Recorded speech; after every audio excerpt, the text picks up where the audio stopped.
Hello friends, welcome to Gargi classes. अपनी जो एक सीरीज चल रही है फंडामेंटल ज्योग्राफी, मतलब fundamentals of physical geography, class 11th की बुक चल रही है अपनी एनसीईआरटी की, जो कि बहुत सारी कॉम्पिटिटिव एग्ज़ाम और बोर्ड एग्ज़ाम्स के लिए बहुत इम्पोर्टेंट है। तो उस पॉइंट ऑफ व्यू से अपनी स्टडी अभी सेकंड चैप्टर सेकंड यूनिट में एंटर हो रही है। ठीक है, तो सेकंड यूनिट में अपन बात करेंगे अर्थ के बारे में, द अर्थ। ठीक है, और इसमें अपन डील करने वाले हैं कि एक तो origin and evolution of the earth, कि ओरिजिन कैसे हुआ, एवोल्यूशन मतलब कैसे अर्थ की सरफेस के ऊपर वेरिएशंस आए, वेरिएशंस के साथ में लाइफ का एवोल्यूशन कैसे हुआ वो स्टडी करेंगे। ये एक चैप्टर है। फिर दूसरा चैप्टर आएगा इसके अंडर में इंटीरियर ऑफ अर्थ, अर्थ के इंटीरियर की बात करेंगे कि हाँ किस तरीके से क्या कॉम्पोजिशन है अर्थ का। ठीक है, फिर तीसरे पे अपन देखेंगे कि कॉन्टिनेंटल ड्रिफ्ट थ्योरी और प्लेट टेक्टोनिक, मतलब ओशियंस और कॉन्टिनेंट्स का जो स्प्रेड है उसके बारे में स्टडी करेंगे। और फिर फोर्थ चैप्टर इसके अंडर में आएगा, वो है अर्थक्वेक और वॉल्केनोज से रिलेटेड एक चैप्टर। ठीक है, तो इस तरीके से आज का जो अपना कंटेक्स्ट रहेगा, मतलब ये चैप्टर सेकंड जिसकी बात कर रहा हूँ मैं, वो है origin and evolution of earth. इसके बारे में आज अपन बात करने वाले हैं। ठीक है, तो चलिए स्टार्ट करते हैं अपना first topic, the origin and the evolution of the earth. ये अपना पार्ट 1 रहेगा, क्योंकि ये चैप्टर अपने को अच्छे से समझना है तो थोड़ा डिटेल में जाना पड़ेगा, पर हाँ समरी प्रोवाइड की जाएगी आपको यहाँ पे। सबसे पहले देखा जाता है कि जैसे ही अगर अपन देखें, बुक में स्टार्टिंग की जा रही है कि अपन जब रात को देखते हैं तो नर्सरी की जो राइम है वो याद आती है, ट्विंकल ट्विंकल लिटिल स्टार। तो जो स्टारी नाइट होती है वो अपने को अट्रैक्ट करती है। तो वो अट्रैक्ट जब करती है तो बच्चों के हिसाब से तो अपन थोड़ा सा उसको एंटरटेनमेंट पॉइंट ऑफ व्यू से लेते हैं, पर जब अपन अब 11th क्लास में हैं या फिर आगे अपन स्टडी कर रहे हैं फर्दर कॉम्पिटिटिव एग्ज़ाम्स की, तो उन कंडीशन में अपने दिमाग में ये आता है कि वाकई में इतने सारे स्टार्स हैं तो क्यों है, ये कैसे बने, ये कहाँ से आए, ये बहुत सारे सवाल अपने दिमाग में आते हैं। तो इन सवालों के जवाब ढूंढने के लिए बहुत सारे जोग्राफर्स ने ऑलरेडी बहुत एफर्ट किए हैं। उन जोग्राफर्स के अंदर इंपॉर्टेंट जो भी जितने भी जोग्राफर्स रहे हैं उनके बारे में आज अपन बात करेंगे। इसको बेसिकली 2 पार्ट्स में डिवाइड कर सकते हैं। एक तो अर्ली थ्योरीज मतलब जिनके अंदर इनिशियली एक तरीके से परसेप्शंस क्रिएट करने की कोशिश की गई थी कि अर्थ का एवोल्यूशन और ओरिजिन किस तरीके से हुआ होगा। ठीक है, और फिर उसके बाद में अपन बात करेंगे मॉडर्न थ्योरीज में। मॉडर्न थ्योरीज के अंदर क्या आता है कि जो अर्थ अभी तक तो ये इनिशियल थ्योरीज जो थी उनका तो पॉइंट किस पे रहता है, उनका टारगेट तो रहता है किस पे, ओरिजिन ऑफ अर्थ पे रहता है। ठीक है, जबकि जो मॉडर्न थ्योरीज रहेंगी उनका टारगेट रहेगा ओरिजिन ऑफ यूनिवर्स। यूनिवर्स कैसे जनरेट हुआ, क्योंकि यूनिवर्स जनरेट हुआ तभी तो गैलेक्सीज आई तभी तो स्टार्स का डेवलपमेंट हुआ, सोलर सिस्टम का डेवलपमेंट हुआ, और उसी में कहीं ना कहीं अपनी अर्थ रिलाई करती है। ओके, ठीक है, तो इस तरीके से चलिए स्टार्ट करते हैं अपना फर्स्ट कि अर्ली थ्योरीज क्या क्या कह रही हैं। ठीक है, सबसे पहले जो थ्योरी आई, मतलब जिसने सबसे पहले एक्सप्लेन करने की कोशिश की, वो थे जर्मन फिलोसोफर इमैनुअल कांट। इनके बारे में आप थ्योरी में अब जब भी पब्लिक एडमिनिस्ट्रेशन की बात करेंगे या आप कभी भी एथिक्स से रिलेटेड कंटेंट जब भी पढ़ोगे तो इमैनुअल कांट का हर बार नाम आता है। ठीक है, तो इमैनुअल कांट ने कोशिश की थी ये एक्सप्लेन करने की कि किस तरीके से अर्थ का ओरिजिन हुआ। इन्होंने गैसियस हाइपोथेसिस दी थी। क्या दी थी? Gaseous hypothesis. इन्होंने ये कहा था कि डस्ट पार्टिकल बहुत सारे और गैसियस पार्टिकल बहुत सारे, उनको अगर एक साथ लेकर के मैं अगर मोमेंट प्रोवाइड करूं, एंगुलर मोमेंट इस तरीके से, तो ये अल्टीमेटली प्लैनेट्स और सोलर सिस्टम के अंदर कन्वर्ट कर सकता हूँ। ठीक है, तो इन्होंने गैसियस हाइपोथेसिस दी थी, और इसी गैसियस हाइपोथेसिस को फिर जो मैथमेटिशियन लाप्लास हुए उन्होंने भी अपहेल्ड किया, और उन्होंने बताया कि ये जो पूरा क्लाउड होता है बड़ा सारा, जिसमें गैस डस्ट पार्टिकल्स एक साथ स्कैटर्ड फॉर्म में होते हैं, तो इन्होंने 1796 में लाप्लास ने इसको बताया कि ये चीज़ बिल्कुल सही है और इसी तरीके से फॉर्मेशन हुआ था। और इन्होंने इस गैसियस हाइपोथेसिस को अपने हिसाब से नाम दे दिया था, क्या? Nebular hypothesis. नेब्यूला बोला जाता है किसको? एक बड़ा क्लाउड जिसमें बहुत सारे गैस और डस्ट पार्टिकल्स एक साथ में रहते हैं। फिर इस हाइपोथेसिस के अंदर इन्होंने बताया कि ये जो क्लाउड है, इस क्लाउड से ही क्लाउड के मटेरियल से ही प्लैनेट्स का फॉर्मेशन हुआ, जो कि यूथफुल सन के टाइम पे देखा जा सकता है। यूथफुल सन का मतलब सन जब अपनी इनिशियल स्टेज पे था। ठीक है, तो इसमें यहाँ पे शॉर्ट में अपन बात करें तो नेबुलर हाइपोथेसिस किसने दी? लाप्लास ने दी। फिर उसके बाद में 1900 में, अब आप देख सकते हो लगभग कितने टाइम का गैप हुआ, लगभग 100 साल का। ठीक है, तो अब 1900 में चैम्बरलिन और मोल्टन ने भी एक थ्योरी दी और उसमें उन्होंने बताया, बोले कि स्टार था सन अपनी यूथफुल स्टेज में, और एक कंपेनियन स्टार, एक वॉन्डरिंग स्टार उसके पास से गुजरा। और वॉन्डरिंग स्टार अगर दूसरा उसके पास से गुजरता है तो यहाँ पर ये क्या करेगा, इस सन के ऊपर अट्रैक्टिव फोर्स लगाएगा, जब अट्रैक्शन फोर्स लगाएगा तो इसकी वजह से यहाँ से मटेरियल बाहर निकला, और वो मटेरियल बाहर निकलने के बाद में ये कंपेनियन स्टार, वॉन्डरिंग स्टार तो दूर निकल गया, पर ये मटेरियल जो था इसकी ग्रेविटी से बाहर नहीं निकल पाया और इसके चारों तरफ ही घूमने लग गया। और इसके चारों तरफ घूमने लग गया तो धीरे धीरे टाइम के साथ में राउंड शेप में आ गया और इन्हीं से प्लेनेट फॉर्मेशन हो गया। तो ये बात बताई किसने, चैम्बरलिन और मोल्टन ने।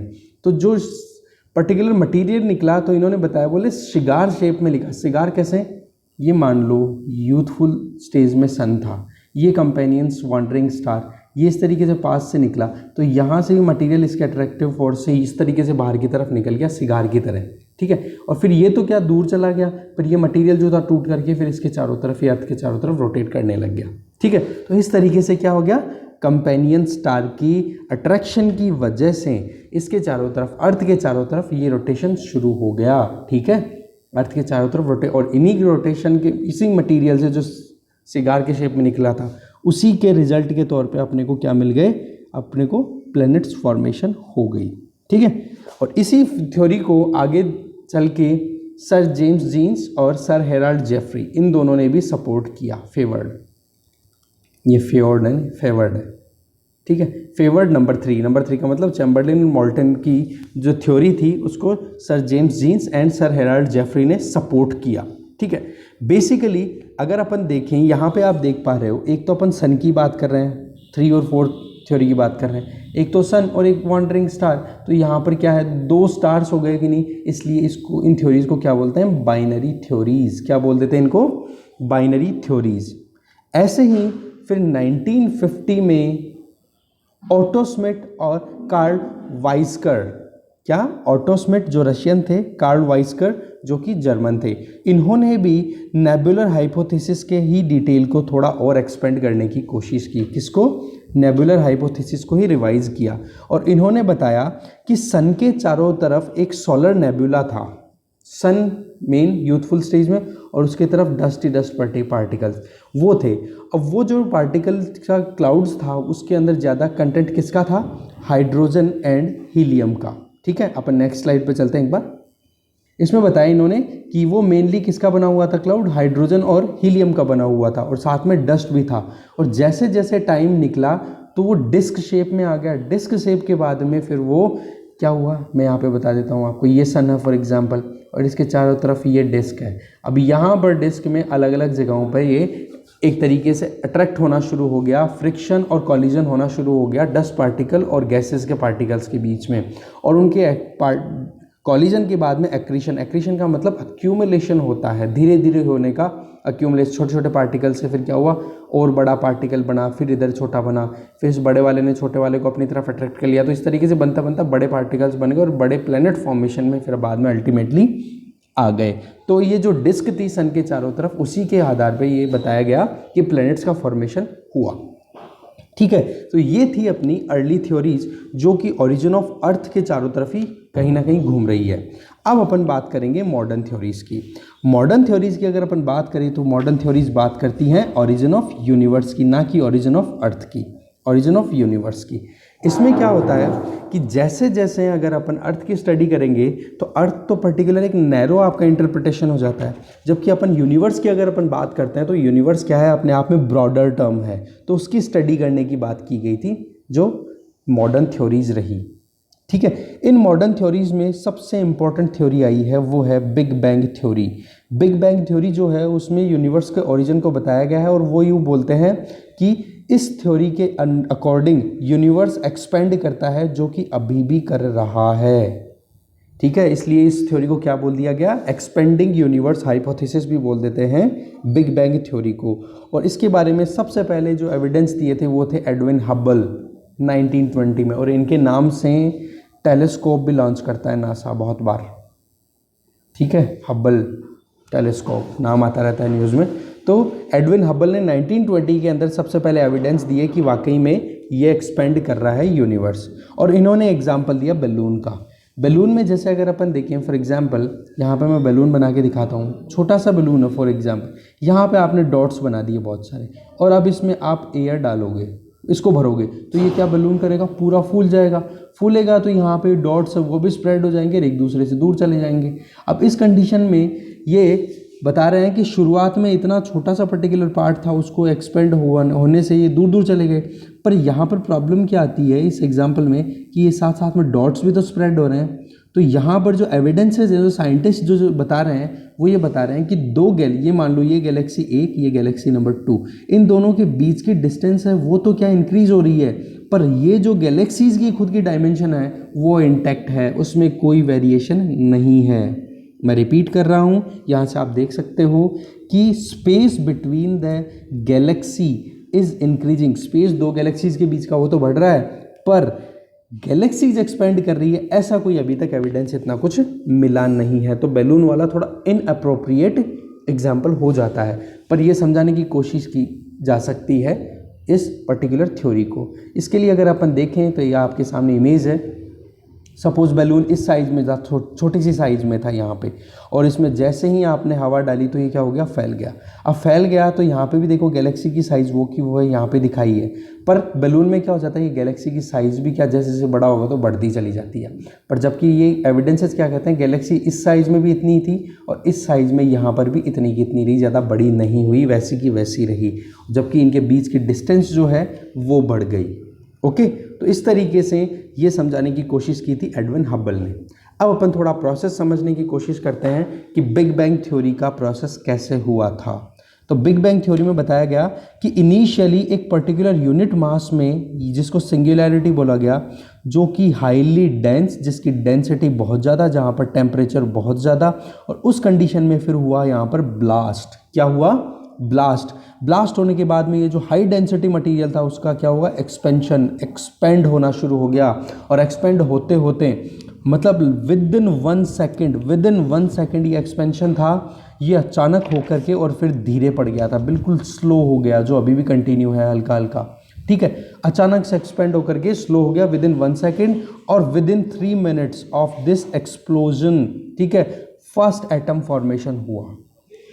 मैं रिपीट कर रहा हूँ, पहले एक्सप्लोजन के पहले सेकंड के अंदर ज़बरदस्त ब्लास्ट होता है और वो फिर 1 सेकंड के अंदर अंदर ही स्लो हो जाता है।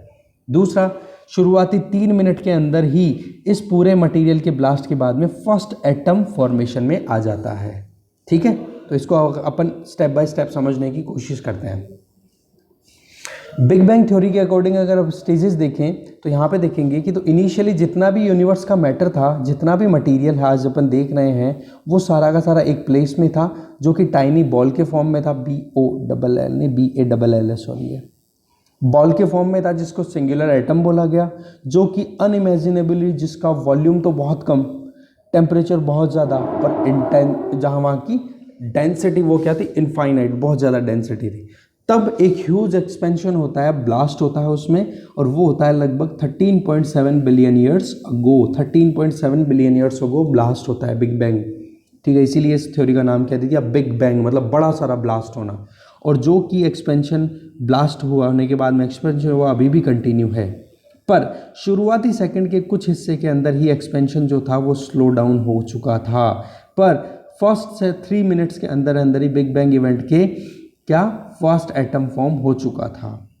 और लगभग 3 लाख साल, यहाँ पे आप देख रहे हो 3 लाख ईयर्स की अगर बात करें बिग बैंग थ्योरी के बाद में, तो टेम्परेचर ड्रॉप हो गया लगभग 4500 केल्विन पे, 4500 केल्विन। केल्विन क्या है, स्टैंडर्ड, इंटरनेशनल स्टैंडर्ड है टेम्परेचर का, ठीक है। और इस तरीके से एटॉमिक मैटर राइज होने लग गया। एटॉमिक मैटर राइज क्योंकि चारों तरफ अगर डस्ट पार्टिकल्स हैं और वो अगर इकट्ठा होकर के कुछ पर्टिकुलर फॉर्म लेना शुरू करेंगे, तो यहाँ पे आसपास में जितनी धूल के कण थे वो क्या हो गया, हट गए, तो यहाँ पे क्या आ जाएगी, ट्रांसपेरेंट यूनिवर्स होना शुरू हो जाएगा। तो इस तरीके से धीरे धीरे एक्यूमुलेशन हुआ और फिर बाद में यूनिवर्स फॉर्मेशन हुआ। यूनिवर्स में गैलेक्सीज़ की बात करेंगे, गैलेक्सीज़ में स्टार्स की बात करेंगे, स्टार्स के साथ में प्लैनेट्स की बात करेंगे और उनके सैटेलाइट्स की बात करेंगे आज के अपने इस लेक्चर में। फिर नेक्स्ट अगर बात करें तो इसी के अंदर मॉडर्न जो थ्योरी थी उसी को, जैसा कि बिग बैंग थ्योरी बोल रही है कि अभी भी एक्सपेंशन कंटिन्यू है, पर एक और साइंटिस्ट, एक और ज्योग्राफर आए थे जिनका नाम था हॉयल, उनके अकॉर्डिंग स्टेडी स्टेट आ चुकी। स्टेडी स्टेट का मतलब शुरुआती एक्सपेंशन हुआ और एक्सपेंशन होने के बाद में यूनिवर्स अपनी एक स्टेडी स्टेट में फिक्स है, अब उसमें कोई एक्सपेंशन ऐसा नहीं है। तो इन्होंने स्टेडी स्टेट का कॉन्सेप्ट दिया हॉयल ने बिग बैंग थ्योरी के बेसिस पे ही। पर साइंटिस्ट का अभी भी मानना है कि जो अभी भी अपन देखते हैं, स्टडी करते हैं, तो वहाँ पे एक्सपेंशन यूनिवर्स का अभी भी कंटिन्यू है। ठीक है, तो साइंटिस्ट अभी भी बिग बैंग थ्योरी को ही सबसे ज़्यादा अप्रोप्रिएट थ्योरी मानते हैं यूनिवर्स ओरिजिन की। ओके, तो चलिए नेक्स्ट देखते हैं। नेक्स्ट आता है फिर इस तरीके से यूनिवर्स फॉर्म हो गया। यूनिवर्स में गैलेक्सीज को अपन ने देखा कि गैलेक्सीज इस तरीके से बढ़ी जिनकी खुद की साइज तो सेम है, पर उनके बीच की डिस्टेंस है वो धीरे धीरे बढ़ रही है। अब अपन बात करते हैं स्टार फॉर्मेशन की।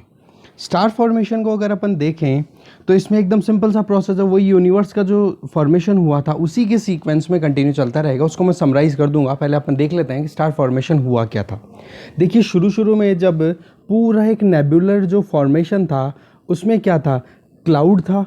उस क्लाउड के अंदर जितना भी मटेरियल था वो सारा का सारा अलग अलग एरियाज़ में अलग अलग कॉन्सेंट्रेशन के साथ फैला हुआ था। सपोज गैसियस पार्टिकल इस जगह पे ज़्यादा है और इस जगह पे डस्ट पार्टिकल्स ज़्यादा हैं, तो इस तरीके से क्या हुआ, यहाँ पर ग्रेविटेशनल फोर्स ज़्यादा हो गया, यहाँ पर ग्रेविटेशनल फोर्स कम, यहाँ पे डस्ट पार्टिकल कम है। तो ये जो एरिया है यहाँ पे एक्रीशन शुरू हो गया और आसपास के मटेरियल को भी अपनी तरफ ही अट्रैक्ट करना शुरू कर चुका था। इससे क्या हो गया, सारा का सारा मटेरियल एक साथ आया और उसके बाद में गैलेक्सीज का फॉर्मेशन होना शुरू हो गया। क्योंकि पूरा यूनिवर्स की बात कर रहे हैं जिसमें बिलियंस ऑफ गैलेक्सीज हैं, वहाँ पर अगर मटेरियल एक साथ आएगा तो सबसे पहले फॉर्मेशन में क्या आएंगी, गैलेक्सीज आएगी।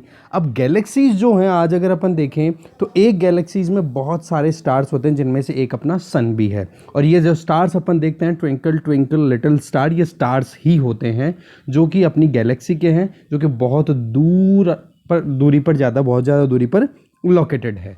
ठीक है, तो ये जो गैलेक्सीज हैं इसमें क्या है, अपने को पता था हाइड्रोजन और हीलियम के ये क्लाउड्स थे गैलेक्सीज से पहले जो नेबुला था, तो उनके साथ में एक्यूमुलेशन हुआ, गैलेक्सीज का फॉर्मेशन हुआ, पर साथ में हाइड्रोजन गैस भी थी। अब ये हाइड्रोजन जो गैस थी इसका भी एक्यूमुलेशन होना शुरू हो गया, और हाइड्रोजन गैस का जब एक्यूमुलेशन हुआ तो इस तरीके से पूरे नेबुला के अंदर ये प्रोसेस कंटिन्यू रहा और एक क्लम्प सा बन गया गैस का, जो कि बहुत ही ज़्यादा डेंसिटी वाला था और जो अल्टीमेटली स्टार की फॉर्म लेता है।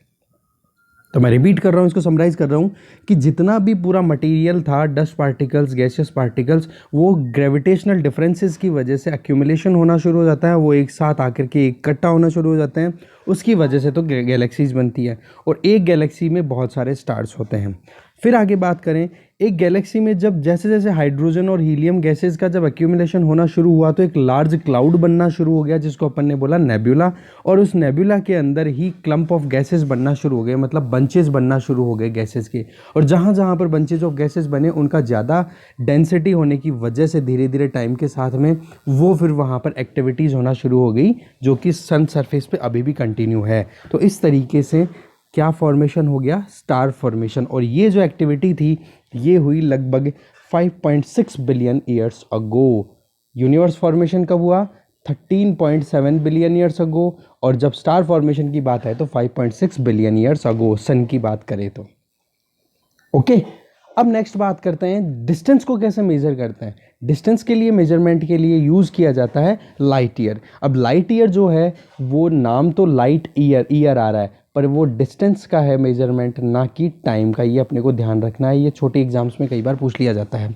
दूसरा अपने को पता होना चाहिए कि लाइट की स्पीड क्या होती है ट्रैवल करने की, वो होती है लगभग 3 लाख किलोमीटर पर सेकेंड। एक सेकेंड में 3 लाख किलोमीटर के डिस्टेंस कंसिडर, मतलब लाख किलोमीटर की डिस्टेंस, 3 लाख किलोमीटर की डिस्टेंस कवर कर लेती है लाइट। ठीक है, और अगर अपन देखें अर्थ और सन के बीच की जो डिस्टेंस है किलोमीटर्स की बात करें तो वो है लगभग 149 मिलियन किलोमीटर्स। कितनी है, 149 मिलियन किलोमीटर्स। और इसको अगर अपन लाइट ईयर्स की टर्म्स में लिखें तो अपने अर्थ पे सनलाइट पहुंचने में कितने मिनट लगाती है, लगभग 8.311 मिनट्स।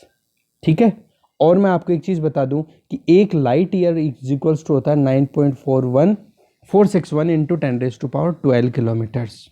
ठीक है, तो ये जो स्लाइड है बहुत इंपॉर्टेंट है, फैक्ट बेस्ड कई बार क्वेश्चन पूछ लिया जाता है। फिर अपन नेक्स्ट बात करते हैं, स्टार फॉर्मेशन होगी तो अब बात करते हैं प्लैनेट्स का फॉर्मेशन कैसे हुआ। प्लैनेट्स का फॉर्मेशन में उसी सीक्वेंस में कंटिन्यू करेंगे। स्टार जो अपने गैसेस के जो क्लम्प्स बने थे जिनमें हाइड्रोजन गैस एक साथ आई और ज़्यादा हाईली डेंस मटेरियल और डेंस एरिया कवर हो गया तो उसकी वजह से स्टार बन गया। तो स्टार जब बनना शुरू हुआ तो इसके चारों तरफ जो नेबुला का जो और मटेरियल बचा हुआ था वो मटेरियल क्या हो गया, एक डिस्क शेप में रोटेट होना शुरू हो गया। ठीक है, और डिस्क शेप में जैसे ही मटेरियल रोटेट होना शुरू हो गया तो उनके अंदर फिर बाद में अलग अलग प्रोसेसेस हुए, जिन प्रोसेसेस को मैं यहाँ पे अंडरलाइन कर रहा हूँ। कंडेंसेशन, कंडेंसेशन के बाद में कोहेशन, कोहेशन के बाद में कोलिजन। इस तरीके से ट्रिपल सी प्रोसेस होता है यहाँ पे। ठीक है, तो सबसे पहले कंडेंसेशन। तो कंडेंसेशन में क्या होता है, मैटर धीरे धीरे टेम्परेचर डाउन होने की वजह से वो क्या होते हैं, एक साथ आने की कोशिश करते हैं और वो क्या होते हैं, कंडेंस होते हैं। कंडेंस होने के बाद में छोटा मटेरियल मिलके बड़ा मटेरियल बनाने की कोशिश करता है। फिर जैसे ही छोटे छोटे डस्ट पार्टिकल्स का कंडेंसेशन हुआ, टेम्परेचर डाउन हुआ तो उनका मटेरियल फिर बाद में उनका कोहेशन होना शुरू हो गया और धीरे धीरे छोटे से बड़े बड़े पार्टिकल्स बनना शुरू हो गए जिनको बोल दिया गया प्लैनेटेसिमल्स।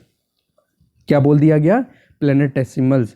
तो जो मटेरियल था डिस्क में उसका तो कंडेंसेशन हुआ, फिर उसका कोहेशन होने के बाद प्लैनेटेसिमल्स हुआ और प्लैनेटेसिमल्स में कुछ बड़े साइज़ के थे, कुछ छोटे साइज़ के थे, लार्ज नंबर में, और फिर उनका अलग अलग ग्रेविटेशनल अट्रैक्शन फोर्स रहा क्योंकि लार्ज वाला का ग्रेविटेशनल फोर्स ज़्यादा और स्मॉल वाले का ग्रेविटेशनल फोर्स कम, तो उसकी वजह से अट्रैक्शन हुआ तो वो कोलाइड हुए और कॉलिजन की वजह से फिर बाद में large number of small bodies बनना शुरू हो गई। ठीक है, और वो large number of small bodies को भी क्या बोल दिया गया, प्लैनेटेसिमल्स। और धीरे धीरे ये प्लैनेटेसिमल्स जैसे जैसे अट्रैक्ट होकर के एक्रीट हो गए, मतलब एक जगह इकट्ठा होना शुरू हो गए, तो उसके बाद में प्लैनेट्स का फॉर्मेशन हुआ। अब एक चीज़ मैं आपको थोड़ा बता दूं, ग्रेविटेशनल फोर्स के बारे में अगर आपको नहीं पता हो, मुझे ये चीज़ पहले बतानी थी पर मैं यहाँ बता देता हूँ। ग्रेविटेशनल फोर्स होता क्या है कि कोई भी मटीरियल, न्यूटन ने बताया था कि कोई भी मटीरियल इस ऑल ओवर यूनिवर्स में जहाँ पर भी है तो वो दोनों मटेरियल के बीच में कोई ना कोई एक फोर्स काम करता है और उसकी वजह है उसका खुद का जो मास है वो जो अपने पास में रिटेन करता है उसकी वजह से। तो उस फोर्स को क्या बोल देते हैं, ग्रेविटेशनल, ग्रेविटी। ठीक है, उसकी वजह से ये फोर्स अप्लाई होता है। तो इस तरीके से अपन ने देखा कि प्लैनेट फॉर्मेशन हुआ और प्लैनेट फॉर्मेशन जो हुआ वो लगभग 4.6 बिलियन ईयर्स अगो। ठीक है, तो इस तरीके से अगर अपन सीक्वेंस देखें तो big bang theory 13.7 billion years ago, फिर उसके बाद में स्टार फॉर्मेशन हुआ 5 to 6 बिलियन ईयर्स अगो, फिर planets formation 4.6 billion years ago. तो प्लैनेट की ही बात करें तो अर्थ भी तो प्लैनेट ही है, तो अर्थ का फॉर्मेशन कब हो गया, यहाँ से 4.6 बिलियन ईयर्स अगो। ठीक है, फिर बात करते हैं अपने सोलर सिस्टम की। अपने सोलर सिस्टम में देखा जाए तो टोटल 9 प्लैनेट्स हैं। 10वां प्लैनेट जो है उसका पता किया था 2003 के अंदर, जो कि अभी अंडर प्रोसेस है, चेकिंग चल रही है उसकी, और जिसका नाम दिया गया 2003 UB313। प्लैनेट्स का फॉर्मेशन क्या हुआ जो अपन ऑलरेडी डिस्कस कर चुके हैं, ये लगभग 4.6 बिलियन ईयर्स अगो हुआ। अपने अगर सोलर सिस्टम की बात करें तो सन एक प्लैनेट अपने अभी कंसिडर किए जा रहे हैं, यहाँ पे 9 बताए हैं, अभी कंसिडर किए जा रहे हैं 8, क्योंकि जो प्लूटो था उसको एक्सक्लूड कर दिया गया। एक्सक्लूड करने की वजह मैं यहाँ पे बता देता हूँ, वो ये है कि देखो कोई भी प्लैनेट को प्लैनेट तब कंसिडर किया जाता है जब वो एक पर्टिकुलर ऑर्बिट के अंदर रोटेट करे। दूसरा, ऑर्बिट के अंदर रोटेट करे तो उस ऑर्बिट के अंदर वो इकलौती एक ही बॉडी होनी चाहिए, दूसरी छोटी मोटी बॉडीज नहीं होनी चाहिए। ठीक है, और तीसरा, ये ऑर्बिट जो है वो सर्कुलर ऑर्बिट होना चाहिए। इस तरीके से ये काम होता है, जो चारों तरफ सन के चारों तरफ रोटेट होना चाहिए। बट प्लूटो एक चीज़ में फेल हो गया, वो ये था कि प्लूटो का जो ऑर्बिट था उसके अंदर प्लूटो के अलावा दूसरी और छोटी भी बॉडीज़ मिली। इस वजह से इसको 2016 के अंदर इंटरनेशनल एस्ट्रोनॉमिकल यूनियन IAU इन्होंने इस प्लूटो को एक्सक्लूड कर दिया प्लैनेट्स की कैटेगरी से। तो अभी देखें तो अपनी सन के अलावा 8 हो गए कितने प्लैनेट्स, और इनमें भी इनके 63 मून्स, बहुत सारे एस्ट्रॉइड्स, कॉमेट्स और डस्ट पार्टिकल्स और गैस पार्टिकल्स। एस्ट्रॉइड होते हैं पर्टिकुलर रॉकी मटेरियल, कॉमेट्स क्या होते हैं, ऐसी एक तरीके से मटीरियली जिनके पीछे एक तरीके से गैसियस टेल बनती है। ठीक है, जिनको कॉमेट बोलते हैं, डस्ट ग्रेन्स और गैसेज, ये अपने सोलर सिस्टम का पार्ट है। अगर अपन सोलर सिस्टम को अपने को देखें तो सोलर सिस्टम को अपन डिवाइड कर सकते हैं इस तरीके से। सन, मैं थोड़ा ऊपर बना देता हूँ, यहाँ पे आप देख पाएंगे ये हो गया सन, सन के फर्स्ट यहाँ पे मरकरी, मरकरी के बाद वीनस, वीनस के बाद अर्थ, अर्थ के बाद में मार्स। यहाँ तक अगर अपन बात करें सन से, और फिर इसके बाद में आ जाता है एक बेल्ट जहाँ पर बहुत सारे एस्ट्रॉइड्स हैं, ठीक है, तो ये होता है एस्ट्रॉइड बेल्ट। तो एस्ट्रॉइड बेल्ट और सन के बीच ये कितने आ गए, मरकरी, वीनस, अर्थ और ये हो गया मार्स। ये 4 प्लैनेट्स जो हैं ये कहलाते हैं इनर प्लैनेट्स, और ये इनर प्लैनेट्स और किस नाम से जाने जाते हैं, इनका नाम है टेरेस्ट्रियल। टेरेस्ट्रियल इसलिए क्योंकि ये जो हैं ये रॉकी प्लैनेट्स हैं, रॉकी प्लैनेट्स। इसकी वजह क्या है ये अभी अपन देखेंगे आगे, ठीक है। दूसरे, इस एस्ट्रॉइड बेल्ट से बाहर की तरफ अगर अपन निकले और वहाँ पर देखें तो जो आउटर प्लैनेट्स हैं वो कौन कौन से हैं सीक्वेंस में, फिर इनसे बाहर की तरफ अगर अपन निकले यहाँ से तो जुपिटर, जुपिटर के बाद में सैटर्न, सैटर्न के बाद यूरेनस, यूरेनस के बाद में नेपच्यून, और फिर आता है क्यूपियर बेल्ट। कौन सा आता है, क्यूपियर बेल्ट। तो इस तरीके से आप सीक्वेंस देखोगे यहाँ से, सन, मरकरी, वीनस, वीनस के बाद अर्थ, फिर उसके बाद मार्स, फिर एस्ट्रॉइड बेल्ट, फिर आ गया जुपिटर, फिर सैटर्न, फिर यूरेनस, फिर नेपच्यून, फिर क्यूपियर बेल्ट। ये होती है पूरी अपने सोलर सिस्टम की अरेंजमेंट। तो ये जो एस्ट्रॉइड बेल्ट और क्यूपियर बेल्ट के बीच में जो भी प्लैनेट्स हैं इनको बोल दिया गया आउटर प्लैनेट, और इनको बोल दिया गया जोवियन। जोवियन इसलिए क्योंकि इनका एटमॉस्फेयर और ये जो मटेरियल है इनका ये गैसियस है। कहने को तो ये भी है बात कि मतलब अगर आप पूरे जुपिटर को, जो कि सबसे बड़ा प्लेनेट है, इसको ला करके पानी के एक पॉन्ड में छोड़ दो तो ये तैरेगा, डूबेगा नहीं। रीज़न बीइंग क्योंकि ये गैसियस है, ठीक है। और यहाँ पर एटमॉस्फेयर में मैक्सिमम कौन सी गैस मिलती है, हीलियम और हाइड्रोजन गैसेज, ठीक है। अब अपन बात कर लेते हैं कि ये जो रॉकी मटेरियल, ये जो टेरेस्ट्रियल प्लैनेट्स हैं और बाद में जोवियन प्लैनेट्स हैं, इनके बीच में डिफरेंस की। अब यहाँ पे सिंपल सा डिफरेंस देखेंगे आप कि एक तरफ है टेरेस्ट्रियल, दूसरी तरफ है जोवियन। देखो इसके अंदर सबसे पहली चीज़, ये चीज़ क्लियर है कि टेरेस्ट्रियल जो है वो क्या है, क्लोज विसिनिटी में है स्टार के, सन के बिल्कुल पास में है। तो इस वजह से यहाँ पर क्या हो गया, टेम्परेचर ज़्यादा, और टेम्परेचर ज़्यादा हो गया तो यहाँ पर गैसेस का सॉलिडिफिकेशन नहीं हो सका। गैस का सॉलिडिफिकेशन किस फॉर्म में हो सकता है, जब कंडेंसेशन की एक्टिविटी हो सके। कंडेंसेशन की एक्टिविटी कब होती है, जब टेम्परेचर कम होता है। पर जबकि टेरेस्ट्रियल जो प्लैनेट्स हैं वो सारे के सारे सन के क्लोज विसिनिटी में, तो वहाँ पर टेम्परेचर ज़्यादा है, इस वजह से वहाँ पे गैसेस का सॉलिडिफिकेशन नहीं हो पाया। दूसरी तरफ देखें, जोवियन जो प्लैनेट्स हैं वो दूर हैं, इसलिए वहाँ पर टेम्परेचर भी कम है। टेम्परेचर कम होने की वजह से गैसेस का कंडेंसेशन पॉसिबल हो पाया। दूसरा डिफरेंस देखें, जो टेरेस्ट्रियल प्लैनेट्स हैं वो क्लोज विसिनिटी में होने की वजह से वहाँ पर इंटेंस सोलर विंड्स आई। सोलर विंड्स क्योंकि सन के बिल्कुल पास है, तो सोलर विंड्स जो भी आज भी बहुत इंटेंस आ रही है, बहुत स्पीड से आती हैं, बहुत ज़्यादा स्ट्रेंथ के साथ आती है। तो जितनी भी gas material, dust particle in planets पे था, उसको ये वो सोलर विंड्स उड़ा ले गई बहुत दूर तक।